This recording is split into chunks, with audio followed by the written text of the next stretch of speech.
வணக்கம். முருகன், திருநெல்வேலி. ஒருவனிடத்தில் 2 பேர் கடன்பட்டிருக்கிறார்கள்.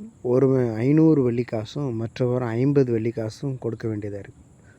கொடுக்க அவர்களுக்கு நிர்வாகம் இல்லாமல் இருந்தபோது இருவருக்கும் கடனை மன்னித்து விட்டார். இப்படி இருக்க அவர்களில் எவன் அவனிடத்தில் அதிக அன்பாக இருப்பான், அதை சொல் என்றார்.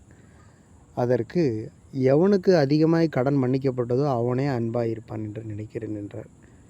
சரியாய் நிதானித்தாய் அப்படின்னு சொல்லி இப்படி ஒரு ஹிஸ்ட்ரி பைபிளில் எழுதியிருக்கு. இயேசு தம்முடைய சீசர்கள்ட்ட ஒருத்தட்ட கேள்வி கேட்குறாரு. அதுக்கு அந்த சீசர்கள் சொல்லக்கூடிய ஆன்சர், யார் 2 பேர் கடன் படுறான், அதில் அதிக கடன் யாருக்கு இருக்கோ எவன் அந்த கடனை வேண்டான்னு சொல்லி அந்த கடன் கொடுத்தவன் வேண்டான்னு சொல்கிறானோ அவன் மேலே ரொம்ப லவபுளாக இருப்பான் அப்படின்ற மாதிரி அந்த ஆன்சர் பண்ணுறாங்க. நிறைய பேருக்கு ஒரு சந்தேகம் என்ன அப்படின்னா, ஒரு ஆள் சக்ஸஸ்ஃபுல்லான வாழ்க்கையை வாழ்கிறாங்க, ஒரு ஆள் ஃபெயிலியரான வாழ்க்கையை வாழ்கிறாங்க. ஏன்? கடவுள் கொடுக்கணும்னு நினச்சிருக்கிறத எல்லாருக்கும் ஒரே மாதிரி கொடுக்கலாமில்ல அப்படின்ற மாதிரி ஒரு இன்டென்ஷன் எனக்கு இந்த மாதிரிலாம் தோணியிருக்கு. நான் இந்த விஷயத்தை தெளிவுபடுத்துகிறேன். கடவுள் என்ன சொல்கிறாருன்னா, யாருடைய பாவங்கள் அதிகமாக செஞ்சுருக்கோ, யாருக்கு அந்த உணர்வு மன்னிக்கப்பட்டிருக்குன்ற உணர்வு அதிகமாக இருக்கோ அவன் கடவுள்கிட்ட ரொம்ப அன்பாக இருக்கிறான்.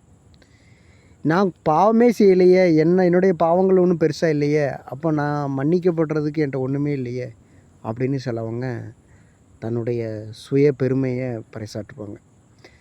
கடவுள் சொல்கிறாரு, அதிகம் பாவம் பண்ணவன் மன்னிக்கும் அதிகமாக இருக்குது அப்படின்னா நான் அவன் மேலே ரொம்ப தயவு பாராட்டுறான். ஏன்னா அவன் ஒத்துக்கொள்கிறான்.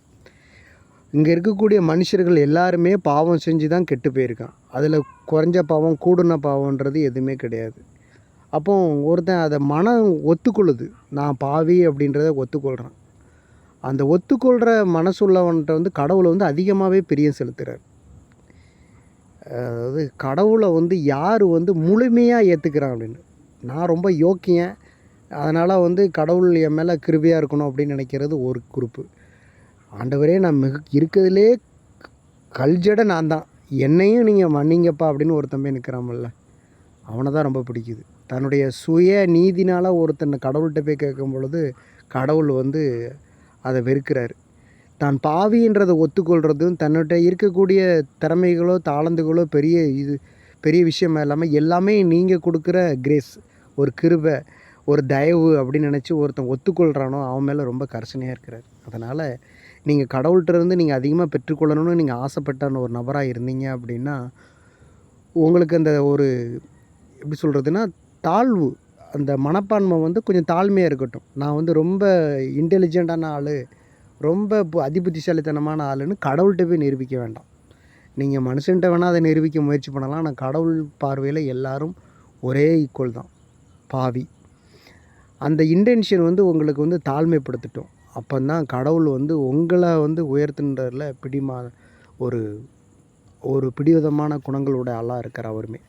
அதனால் ஒத்துக்கொள்கிற மனப்பான்மையும் தாழ்வு உள்ள மனப்பான்மையும் உங்களுக்கு இருக்கட்டும். கடவுள் உங்களை உயர்த்தணும் அப்படின்னா நீங்கள் இந்த மனநிலையை ஏற்படுத்தி கொள்ளுங்கள்.